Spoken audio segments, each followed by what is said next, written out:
Hello ladies and gentlemen, my name is Wentao Zhang and today I will be teaching you reflexive verbs. Let's start with the easy stuff. When do I know a verb is reflexive?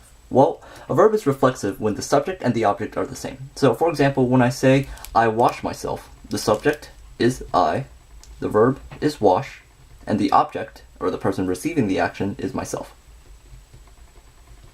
Right? And since the subject and the object are the same, they're both describing me, the verb is reflexive because it reflects myself. But when I say I wash the car, the subject is I, once again.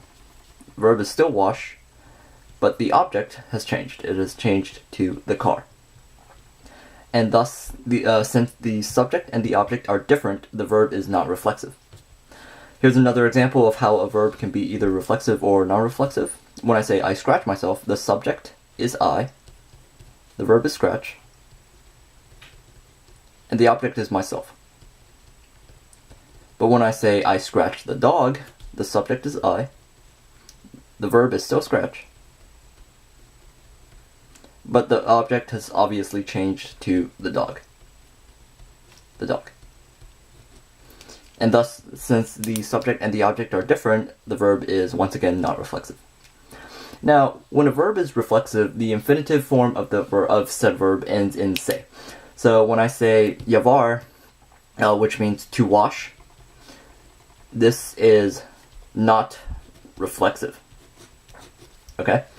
But when I say yavarse, which means to wash oneself,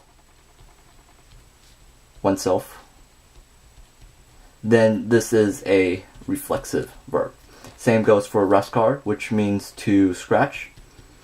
This is not a reflexive verb because it does not have a se. But rascarse, which means to scratch oneself, is in fact reflexive. There is one reflexive verb that you have been using since you began studying Spanish in Spanish 1, and that is llamarse. So when someone asks "Cómo se llama usted?" Which means what do you call yourself, you're actually saying what do you call, it is actually a reflexive verb since you and yourself are describing the same person. They're describing you. Thus, when you are asked a simple conversation opening question, you are actually using the reflexive verb before you even know it. Now that you know what reflexive verbs are, let's figure out how we should use them in future sentences. Now, bear in mind that all sentences in English take the subject, verb, object form, like we saw in previous examples. For example, when I say I wash myself, I, subject, verb, object. It's always in that form. In Spanish, however, the order is distorted. Sentences take on the subject, object, verb form. That means in the first blank, you have to fill in the subject, which is yo, tú, él, ella, usted, nosotros, vosotros, or ellos, ella, ustedes. For the object, you have to fill in the reflexive pronoun, which is me, te, se, nos, os, se. And finally, you have the verb, which is the conjugated verb. Now, I created this method when I was studying in Spanish 2, and that is the three-step method that you have to take in order to use reflexive verbs properly. So let's use the verb yavar as an example again and try to translate the sentence. I wash myself. Okay, simple enough. So the first thing you have to do in step 1 is you have to figure out who is doing the action. Basically, you have to figure out the subject of the sentence. Now, as we saw in previous examples, the subject is I. This is the subject, right? And you should have learned this back in Spanish 1, first day of Spanish 1, but I is yo. So you have to fill in yo here, correct? Fantastic. Now step 2, you have to find the appropriate reflexive pronoun, or basically the object of the sentence, and fill it in here. Fill it in blank 2.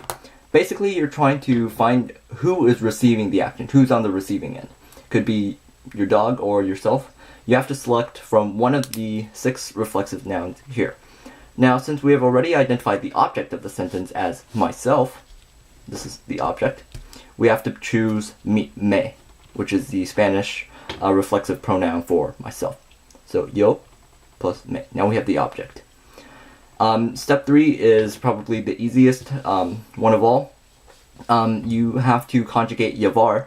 You have to conjugate llevar, which is right here, conjugated for you. Llevar takes on the o, as, a, amos, ais, on ending since it is a regular AR verb. Then you must pick out a form that agrees with the subject of the sentence. So your conjugated verb has to agree with your subject. Let me repeat that again. Your blank 3 has to match your blank 1 because your subject is the one doing the action.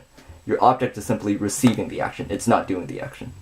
So for llevar, it's I wash, so yo llevo, right?